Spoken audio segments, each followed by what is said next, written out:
It's 6 o'clock. 6 o'clock. Let's call this Franklin County Commissioner meeting to order, please.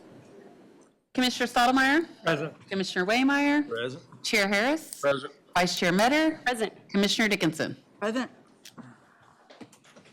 Okay, we're to discuss the considered approval of 2026 Franklin County budget. Derek? Yeah, thanks, Rod. Before I get into the budget and the timeline, kind of what led to it, I do want to take a second to acknowledge the folks in the room. Want to acknowledge the citizens that came out, appreciate your engagement, and we'll take whatever feedback you have. Appreciate the county employees who came out. We have a lot of county employees in this room. I haven't taken a head count, but I'm gonna guess between 50 and 60 probably. We got a bunch of our public works operators here. We got a bunch of our ambulance personnel here. We've got several elected officials here. The health department is represented, dispatch is represented, sheriff's office is represented. So much of our leadership team is here, and these are the folks that Janet and I work with on this budget. They are intimately familiar with this budget. I think some of them are probably gonna have to go now. But very happy with the turnout. In talking with them before, they're here to express gratitude to the organization, the county commissioners. You all have played a pivotal role in making this a great place to work, and this is a small way for them to show their support, but their presence is definitely appreciated, so thank you. In terms of the budget, I want to touch on the timeline first. So Janet and I started working on this budget back in March. We sit down, we talk through feedback we've taken from the 5 of you in terms of priorities, feedback from the elected officials, from the department heads on what their priorities are, and we just start talking broadly about what do the bones of this document look like. From there, we proceed to sitting down with the department heads and the elected officials. We talk through their specific budgets, every line of their budget. If they're asking for increases, what they're for, and we really do a lot of vetting before it even reaches the 5 of you. And then, as you know, and this year, this occurred on June 9th and June 10th. We have 2 budget study sessions with the 5 of you. Those meetings are noticed up, the public is invited. Those are the meetings where we walk through every single line of this budget, and this year was no exception. You've seen every line of it, you know what's in front of you. So there are no surprises here. In terms of actual numbers, so I'm going to transition to our actual budget. When we published at a mill rate of 46.4. That represented about an 0.8 of a mill decrease. We were happy with that, but we also thought if we kept analyzing, refining, we could do better. As of yesterday morning, we were still doing that. We got good feedback from our auditor, and we found another roughly 1.2 mils. So the budget that's in front of you is 45.14 mils, which is just over a 2 mil decrease from the 25 mil levy. So we're proud of that. Now, that being said, though, it is not a revenue neutral budget. We are asking the board to levy just over $441,000 in additional taxes this year. And so I want to give some perspective to that number because $441,000 is a lot of money.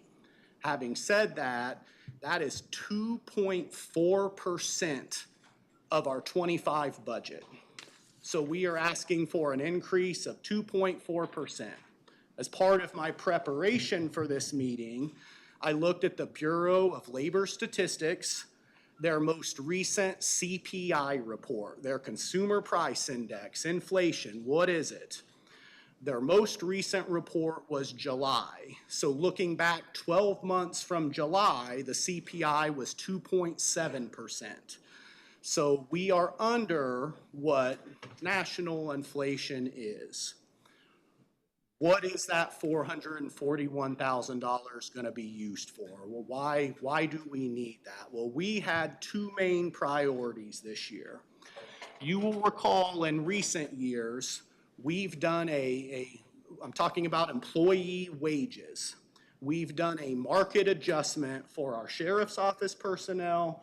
We've done a market adjustment for our public works personnel. Those were in the 24 and 25 budgets. We have not been able to do that for the rest of our departments, not our ambulance personnel, our health department. They haven't received that yet. So that is built into this budget. For perspective, we're not trying to compete with Johnson County. We're not trying to compete with any municipality in the greater Kansas City area. We're not trying to compete with Lawrence. We're not trying to compete with Douglas County. Frankly, we're still not even competing with the city of Ottawa.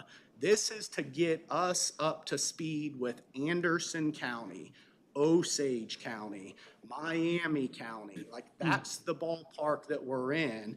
And we're trying to do that because for years we got feedback that we like it here. Like, we like your culture, we like the team, we like what you prioritize.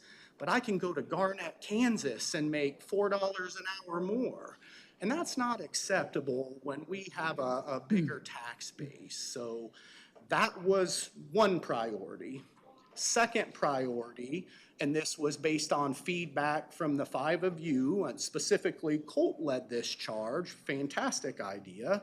We're trying to pivot away from financing things. Like, we want to pay cash because obviously you avoid interest and financing charges. And what we're focusing on right now is motor graders. We want to pay cash for our blades. For years during my tenure here, the interest rates on blades were what, 1%, Colt? Less than that? I mean, it was next to free money, but that's not the way it is anymore. So when you look at 8 or 9 blades over multiple years, replacing those blades, you're eventually talking about hundreds of thousands of dollars in interest payments that can be avoided if you can pool up the cash to start paying for them and avoid all that. So that was one of our priorities this year. We've already started, but we have to keep building that reserve each year so that we can actually do that. Other things that were increases for us, cost of insurance for Franklin County. I would point out that that's not unique to us. That is happening everywhere. That was an appreciable bump. And this is not an indictment on Sheriff Richards, not an indictment on his staff. Him and I talked about this in advance. The cost of housing inmates continues to skyrocket. The cost of feeding inmates, providing them medical care, that alone was almost a 6-figure increase this year. And I can tell you, because the sheriff, Janet, and I, we've spent many hours over in our suite, what can we do about this? There aren't easy answers there. I mean, there are other vendors. We have explored every avenue because this has been an ongoing issue. So, but those were primarily the increases for 26. And I want to take a second, and again, this is just for perspective, but to try and point out the challenges that we face as staff. On the one hand, there is a desire to reduce the tax rate, the mill levy, as much as we possibly can. If you're a member of the public, I'm here to tell you, every single one of us want to do that. Like, we want to keep it coming down as much as we possibly can. But we also have to balance responsible budgeting and future expenses, and financing the blades is but one example of that. Another I'll use, just because we have so many public works operators in here, is road maintenance.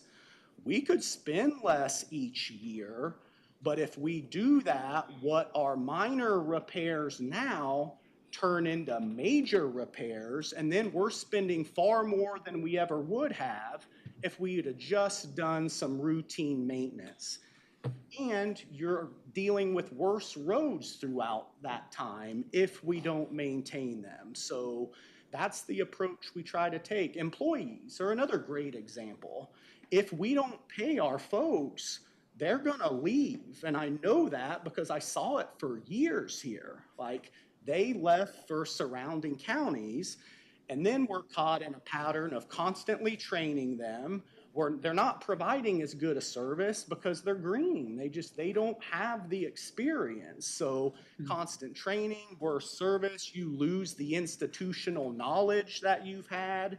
So, and it just kind of cycles. So by taking care of our folks, keeping them here, paying them a competitive wage, we keep them. And I think over the long haul, we save a lot of money by doing that. So, but that's the challenge. If we cut every possible cent, every possible year, then we're gonna end up with what I call a yo-yo, where some years the mill levy spikes because we've got catastrophic road repairs to do because we've neglected them because we didn't have the money to do it.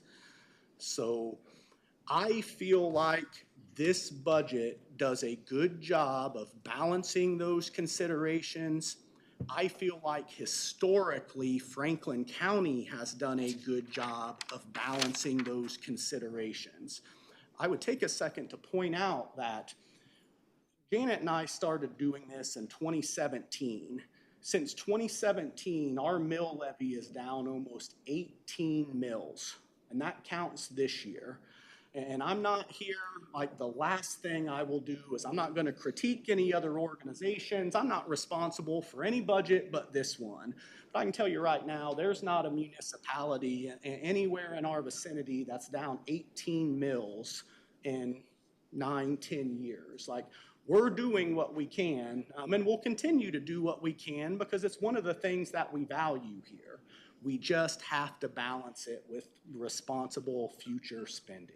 So we've kept it down, we'll keep it down, reduce staff when we can. Again, going back to 17, we're down about 10% of our workforce. Just as we've had vacancies, we have assessed, do we need that position? If not, we've done away with it. We shut a JDC down. So we're not growing from a number of employees standpoint. We're down 10%. We leverage other funds. We use state money when we can. We use federal money when we can. And one of our top priorities is using those dollars instead of Franklin County property tax dollars. And we do a really good job of that.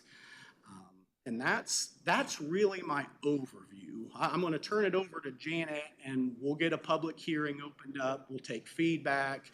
She will ultimately walk you through what motions need to be. Before we get into it, I will state, see a timer up here. I'm going to give citizens 3 minutes to come up, make their comments. And then we'll just navigate through that, and it will culminate in us asking you to approve a budget. Okay, Commissioners, you guys have a list in front of you of items and the order that things need to happen for this meeting. As you know, that there's a very stringent process from the state of Kansas, and so I've kind of ironed that out for you. Our next step in this meeting is to open a combined budget and R&R hearing. So we will be combining both of those two things together this year. Instead of having two completely separate hearings, we're going to do them all at the same time. So you guys have a motion before you there to open this meeting, and then we'll take citizen questions. So we're going to open item 2 and 3, the budget hearing and the revenue neutral rate. Item 2 is both the revenue if you're looking on your sheet that I gave you here. Oh, right here, this one. You want me to make the motion? I make a motion to open a combined public hearing for the 2026 budget and intent to exceed the R&R. Second.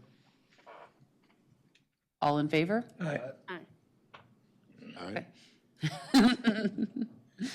Okay, so I have one person signed up. That doesn't mean that you can't speak. So we'll call that person up first, and then after that, if anyone else wants to come up and speak, then you need to come up and clearly state your name and address before you start speaking. So Susan Hughes?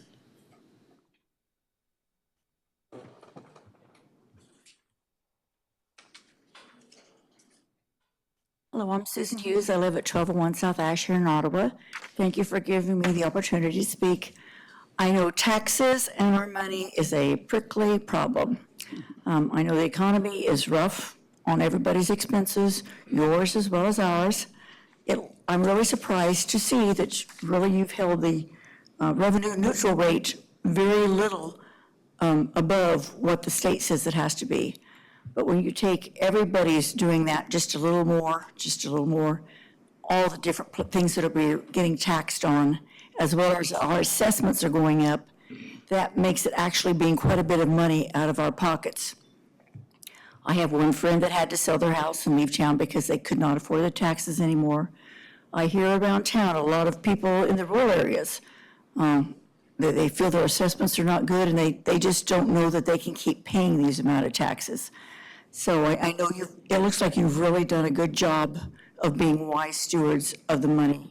But if you could just trim a little bit more and get us just down to that revenue neutral rate instead of being slightly above it, just that little bit would help everybody's pocketbooks a little bit. Thank you.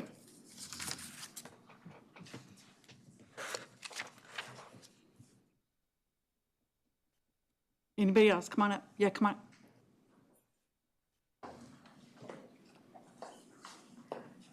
Hi. Thank you for letting us come tonight. I'm Vicki Burgraff. I live at 4493 Louisiana Road, and I appreciate that you're not increasing the mill levy much.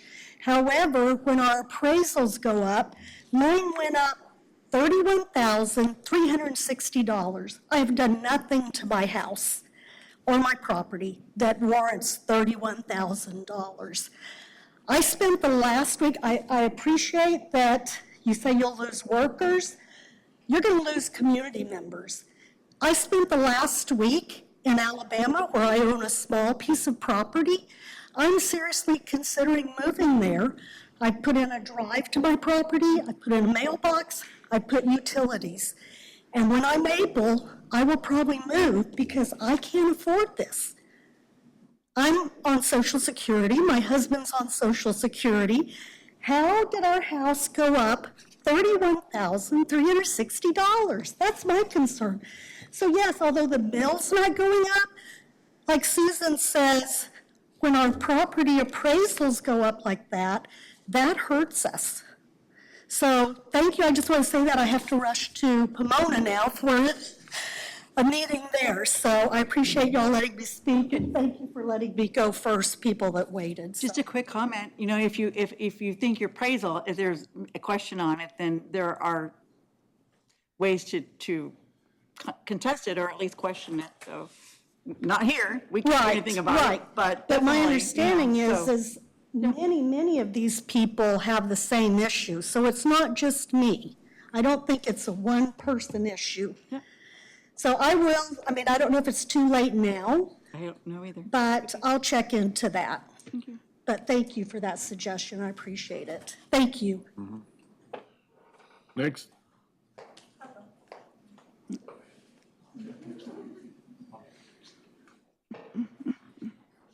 This is my first time being patient. I'm Sean Wilson, and I live at 3932 Ohio Road.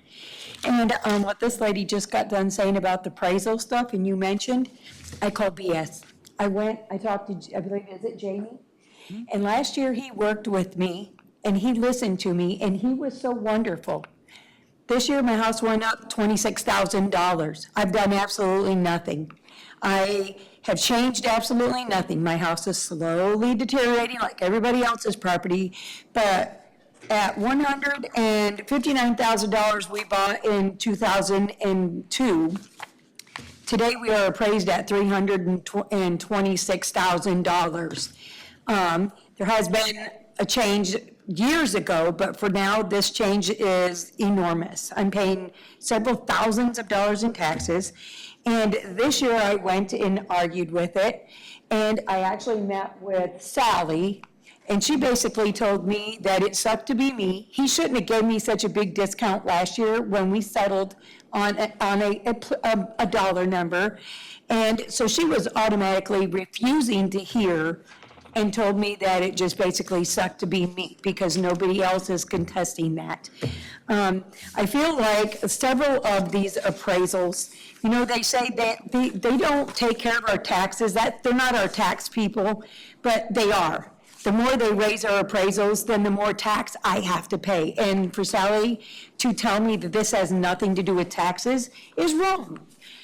There is another house that I would like to bring up that we have at 303 in Wellsville.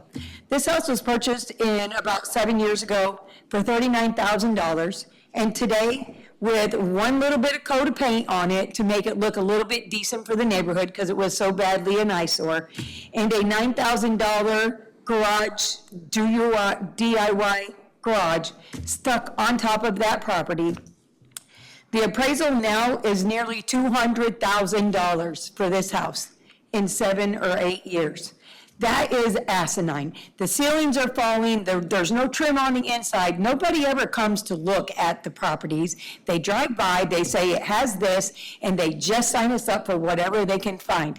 As for the road grader stuff, I am one of the very last people that ever get any attention to my roads, unless, like this summer, when our road grader guy, and I don't know who he is, likes to come down, and there's only 2 of us. There are some cars driving on my road, but he likes to start chopping up my tree branches in the middle of summer, 20 foot off the road or 15 foot up over the road, and these trees are not bothering anybody. It's a very low-driven road. So it feels like we're spending money on stuff we shouldn't. Reagan said it best when he said, when our taxes go up, it's not because we're living well, it's because our government is. We need some help.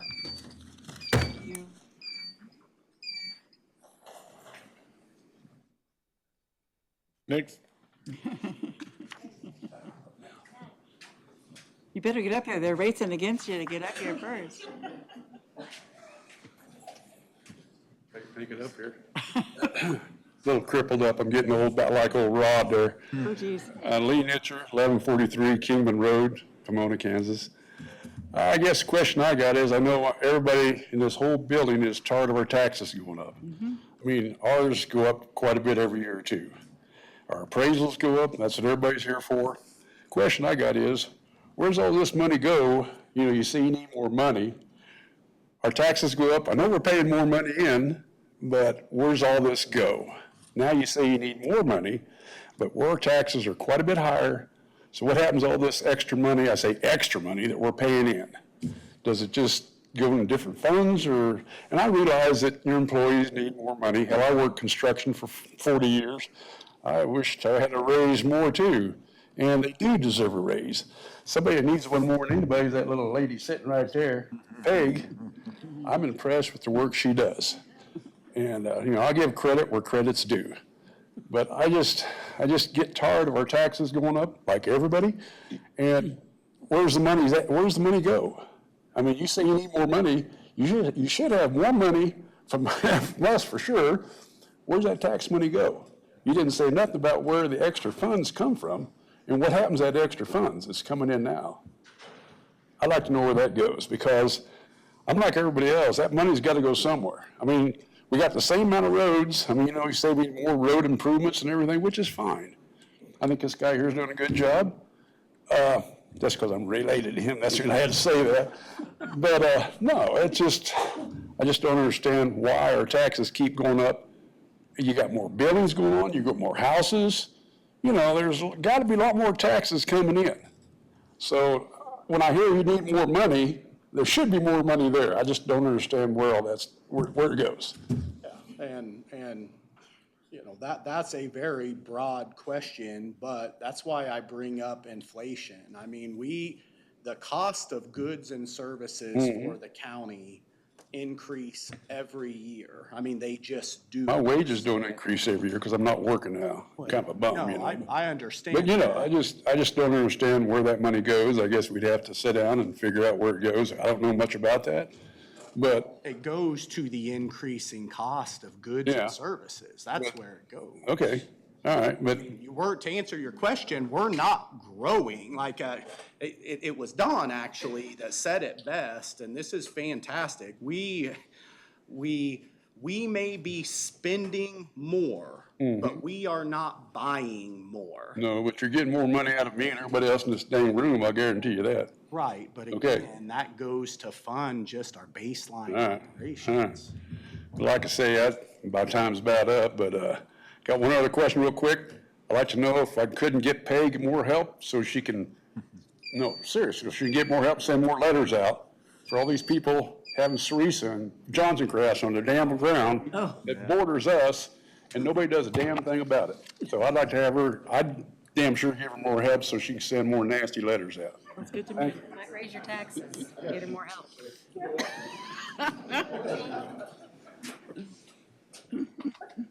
Next, anybody else want to speak? Peg is red.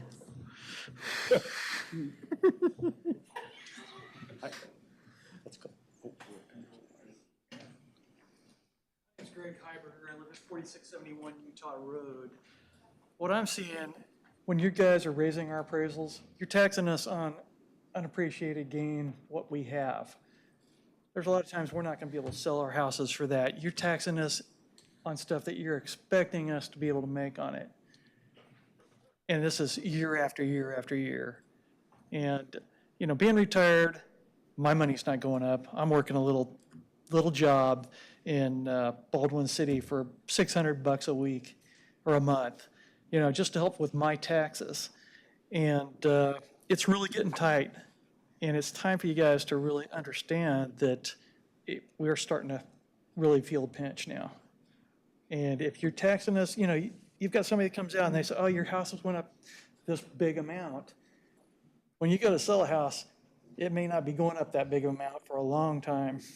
So especially if you have cracks in your foundation, you know, all the things that we're putting up with. So I'd like to see you guys really start thinking about, you know, who's evaluating these houses, what conditions they are. And I've went, when I lived in Johnson County, I went and talked to the people about getting my things done, even in Bonner Springs and Wyandotte County. I always got just laughed at, basically, when I go in and talk to people. Well, so I guess first thing I want to say is as a board, I take full responsibility for the amount of taxes you pay. That's my job and that's on me. Here, you know, the job of the appraisers and their staff is to accurately figure what your house is worth. And I totally understand that affects how much you pay in taxes.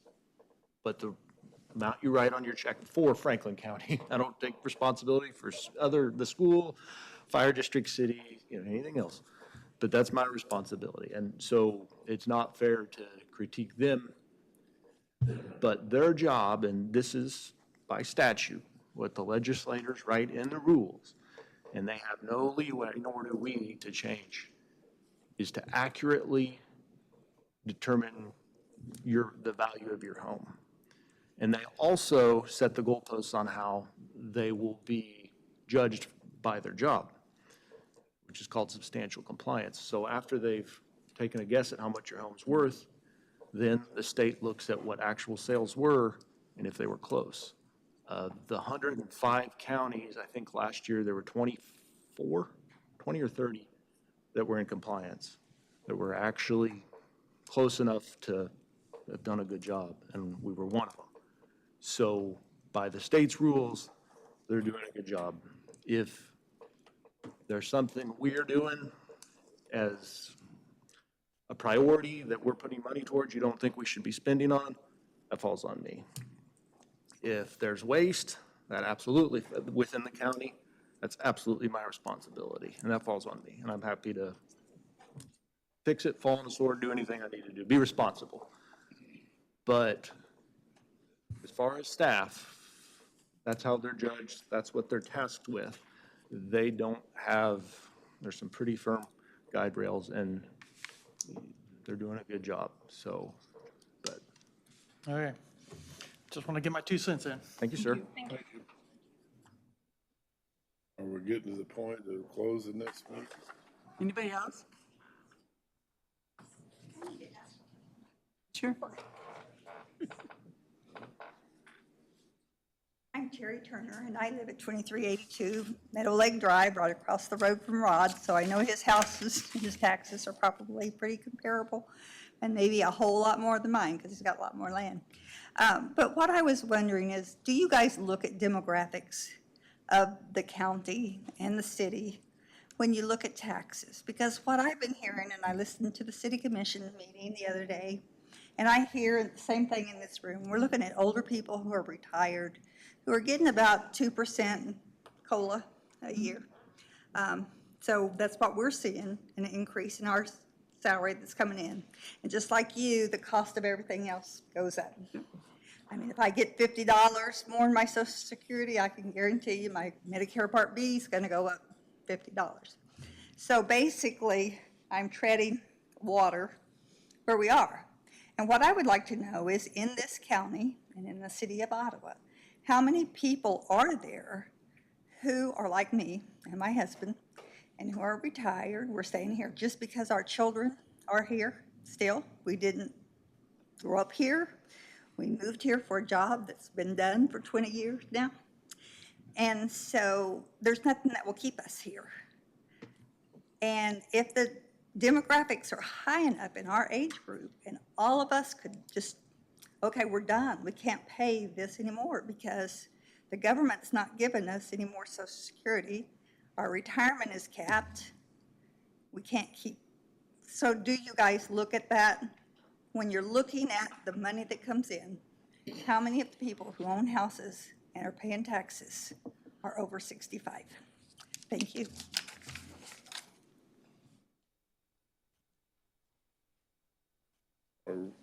Are we ready to call this part of the meeting? Do we have any other folks that want to comment?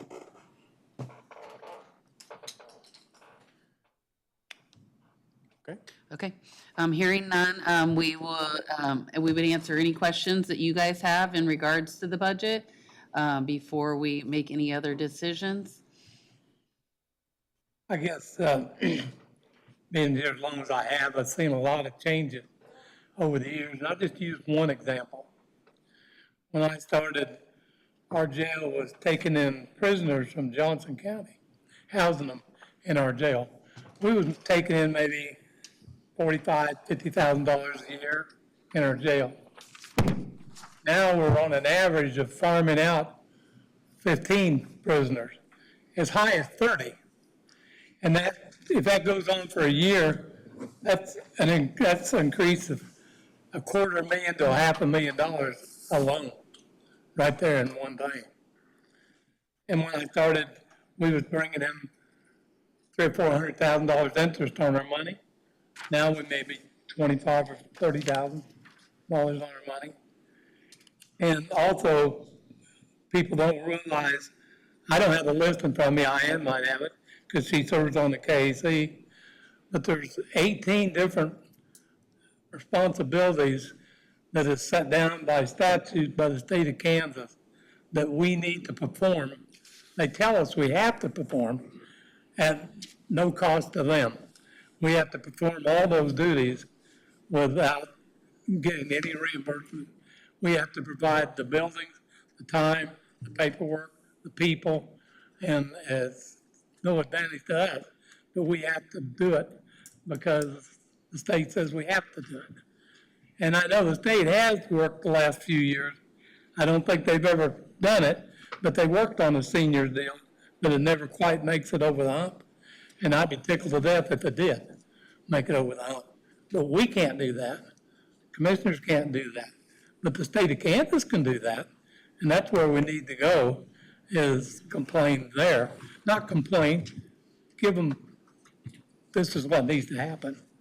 We realize, though, that that cost is going on to somebody else, even if we do take it off of my people my age. But it's, my kids has got to pay that share that I'm not going to pay. So I got to think about that part of it also. So, but anyhow, appreciate everybody being here this evening and having good conversation. I mean, one other thing I might say, and I'm not saying it happens to your property, but it happened to my property where I live. There's 80 acres of brush right across the road from me. It has sold 4 times in the last 6 years, and it doubles in price each time it sells. So what does the appraiser do?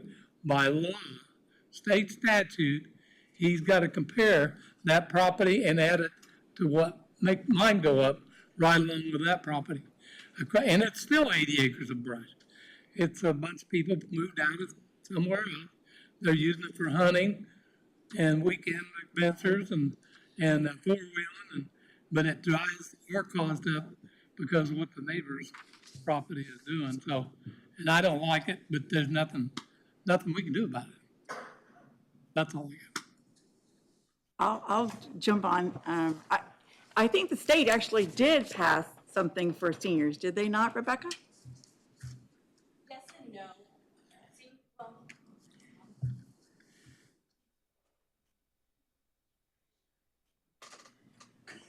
He thought he was gonna. Sorry. He thought he was hiding. I mean, but, No, I'm I mean, it's important for people to know. constituents. So, I mean, when I'm at the state, you guys are my constituents. When I'm in this room with you, I am yours.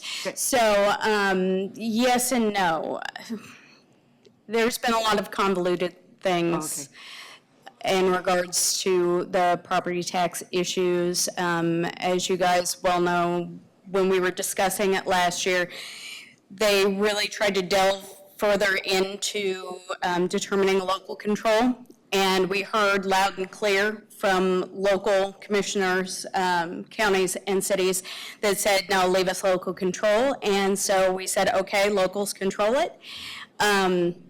What I do want to point out is that the appraisers, while they are tied into an appropriate amount, that appropriate amount actually has a lot of leeway in it. And we all need to do a better job of watching our appraisals and then what the property actually sells for.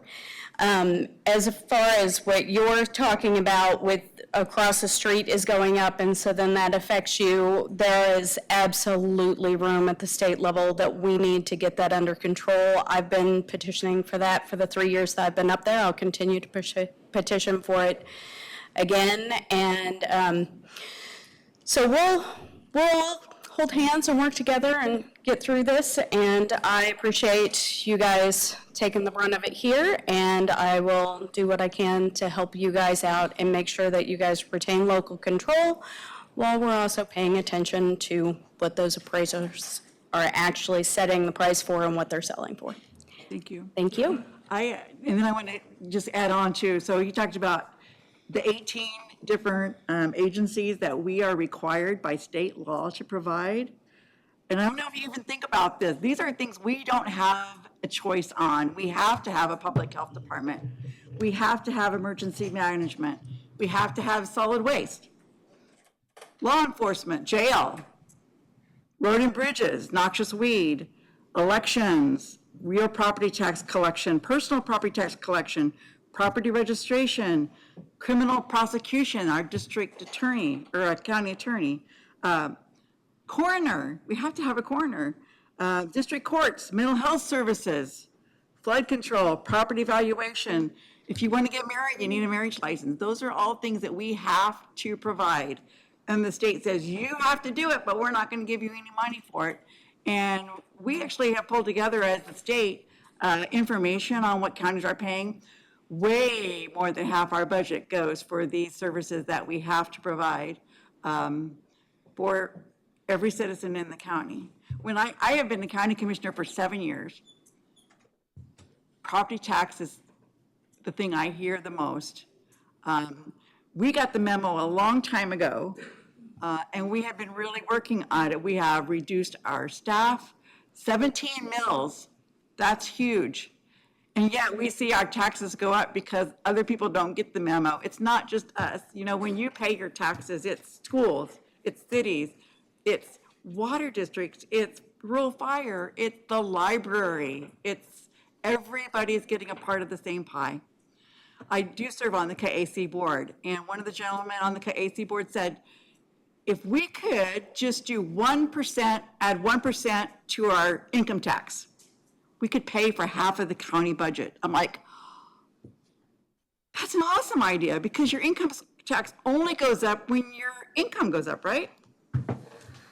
And they say, what are the chances of that actually happening? Probably zero, because the state, it's up to the state legislature. Now, if you could talk your state legislator into it, let's do that. That would be awesome. We could reduce, but, you know, I don't know. Anyway, there are other options. We were collecting taxes for the state, and then they were giving some of them back, and then they decided not to give them back anymore.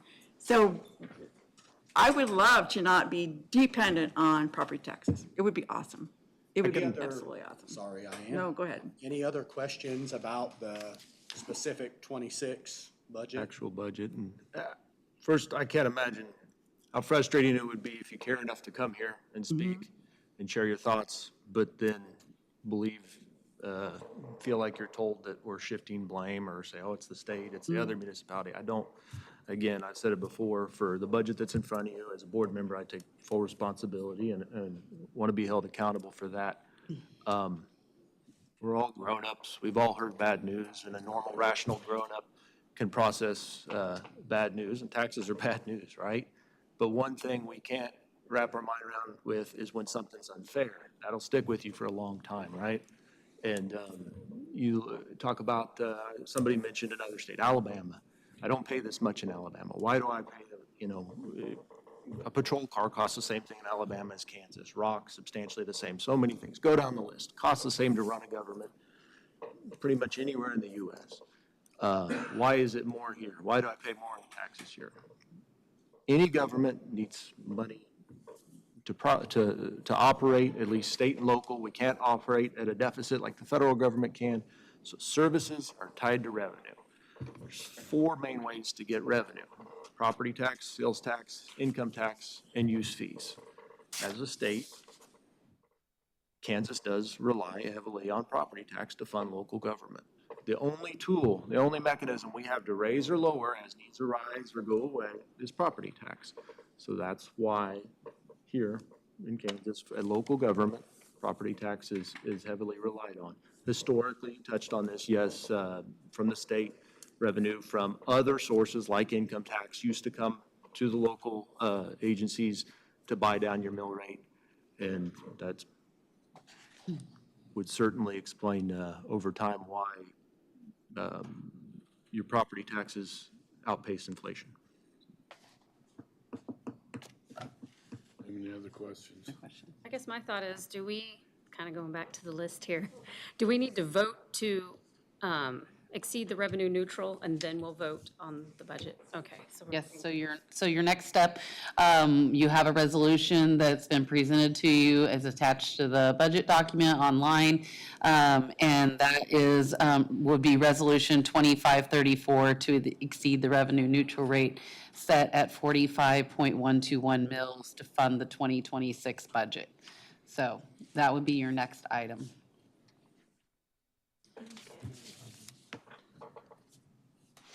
We need a motion to do what? I make a motion to adopt Resolution 25-34 to exceed the revenue neutral rate set at 45.121 mils to fund the 2026 budget. Second. Commissioner Stottlemyre? Yes. Commissioner Waymire? Yes. Commissioner Metter? Yes. Commissioner Dickinson? Yes. Chair Harris? Yes. Okay, so your next item would be to close the budget and R&R hearing. Okay, so at this point in time, we're closing the combined budget hearing, and we need a call on that. You need a motion for that? Yeah. We usually do, yes. All right, so I make a motion to close the hearing. I'll second that motion. All in favor to close the hearing? Aye. Okay. So your next item is to discuss the final budget to be passed. If you have any final questions or anything, otherwise, the budget is before you, and you guys have reviewed it, I assume, and the motion is there for you if you are ready to approve this budget. Any other questions on the final budget? I make a motion to adopt the 2026 budget as presented by staff, exceeding the revenue neutral rate with an estimated mill levy of 45.142 to generate $18,738,692 in ad valorem taxes. Second. Commissioner Waymire? Yes. Commissioner Metter? Yes. Commissioner Dickinson? Yes. Commissioner Stottlemyre? Yes. Chair Harris? Yes. Thank everybody for coming out. Your final item is just to close the meeting, to adjourn the meeting. I guess, can I say something before we close? Real quick? I just want to say, being new, I was just like some of you in the audience there, like, what in the world are they doing with my taxes? You have no idea until you get behind the scenes and you see, I think the biggest eye-opener for me was just seeing how much everything went up in cost. And then like realizing these 18 things, because I thought, well, we don't really need this in the county. Why are we paying for this? And then I'm like, oh, we have to. And so I was like, we could cut lots of money. And then I'm like, oh, we have to provide that. And so when I was on that other side, and I'm still learning, like the whole property evaluation stuff and the assessments, I'm still trying to learn so then I can help you as much as possible understand the process, or if maybe there are ways to, can we do this better? Just trying to find that out, but it is not a simple system. So anyways, I am voting, I guess, and if anybody else makes anything, we can adjourn the meeting. I'll make a motion to it, unless you, What do we do? Have we got a motion yet? Sabrina just made. I it. made a Make a motion to second. adjourn. All in favor of adjourning? Aye.